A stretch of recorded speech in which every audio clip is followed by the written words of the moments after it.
Nama saya Nurul Agustin dari Prodi PGMI Pendidikan Guru Madrasah Ibtidaiyah semester 2 Fakultas Ilmu Keislaman Universitas Islam Al-Ihya Kuningan. Saya di sini akan memaparkan materi tentang tafsir bi al-matsur untuk memenuhi tugas UTS mata kuliah Sejarah Peradaban Islam dengan dosen pengampu Bapak Agus Jamjam Nur MPD. Di sini yang pertama yaitu pengertian tafsir bi al-matsur. Menurut Ibnu Hayyan, tafsir bi al-matsur ialah suatu ilmu yang membahas cara menuturkan atau membunyikan lafaz-lafaz Al-Quran atau madlul-madlulnya, baik mengenai kata tunggal maupun kata tarkib dan makna-maknanya yang digantungkan oleh keadaan, susunan, dan beberapa kesempurnaan bagi yang demikian seperti nasoh, asbab al-nuzul, kisah yang menyatakan apa yang tidak terang di dalam Al-Quran, dan lain yang mempunyai hubungan erat dengannya. Sedangkan menurut Ali Hasan Al-Aridil menjelaskan bahwa tafsir bi al-matsur ialah ilmu yang membahas tentang cara mengucapkan lafaz-lafaz Al-Quran, makna-makna yang ditujukan untuk hukum-hukumnya, baik ketika berdiri sendiri ataupun tersusun, serta makna-makna yang dimungkinkan ketika dalam keadaan tersusun. Di sini ada macam-macam dan bentuk tafsir bi al-matsur. Yang pertama yaitu ayat atau ayat-ayat lain menyebarkan apa yang diungkapkan pada ayat tertentu. Kedua yaitu ada informasi tertentu. Yang ketiga, ayat-ayat yang mujmal ditafsirkan oleh ayat-ayat yang mubayyan. Ayat-ayat yang mutlak ditafsirkan oleh ayat-ayat yang khas. Keempat yaitu informasi yang terkandung dalam satu ayat kadang-kadang terlihat berbeda dengan informasi yang terdapat pada ayat-ayat lain. Yang ketiga yaitu di sini ada perkembangan tafsir bi al-matsur.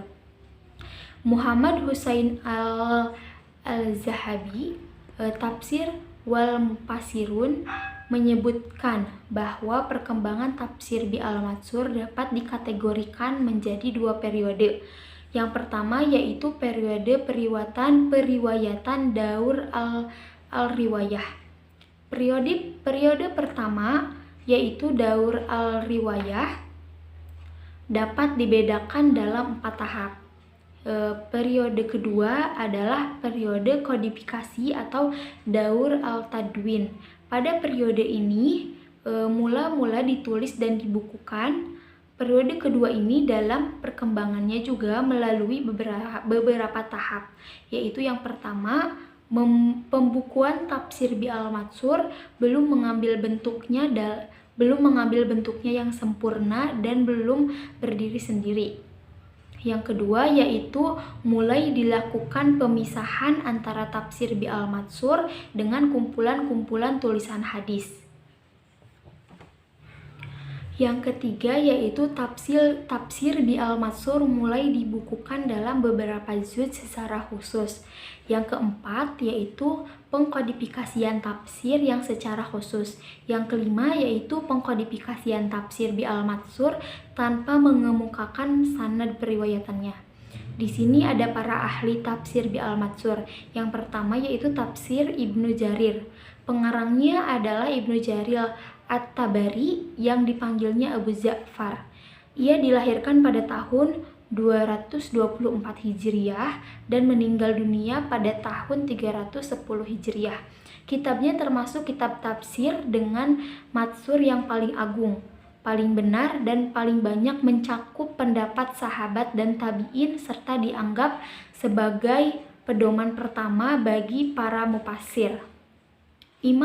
Imam Nawawi mengatakan kitab Ibnu Jarir tentang tafsir belum ada seorang pengarang pun yang menyamainya.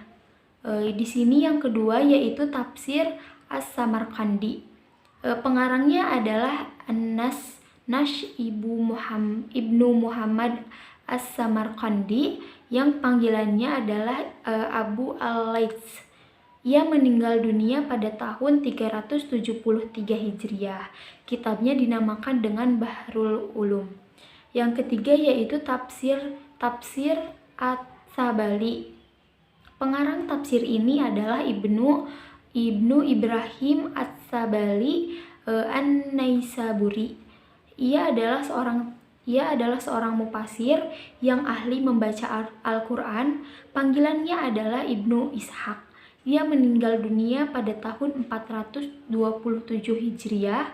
Kelahirannya secara pasti tidak diketahui. Kitabnya dinamakan Al-Kashifu wal Bayan fi Tafsiri Quran. Yang keempat yaitu Tafsir Al-Bagawi. Pengarang tafsir ini adalah Al-Musain Ibnu Mas'ud Al-Farra Al-Bagawi, seorang ahli fikih, mufasir, dan ilmu hadis yang dikenal dengan penghidup sunnah. Yang kelima yaitu Tafsir Ibnu At-Tahiyah. Pengarang tafsir ini adalah Abdul Haq Ibnu At-Tahiyah Al-Andalusi Al-Maghribi Al-Qarnati. Yang keenam yaitu Murrah Al-Hamazani. Nama lengkapnya adalah Murrah bin Syahril Al-Hamzani. Yang ketujuh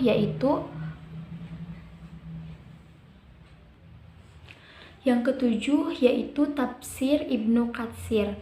Pengarang tafsir ini adalah Al-Hafiz Imaduddin Ismail bin Amr Ibnu Katsir Al-Quraisy Ad-Dikatsi. Yang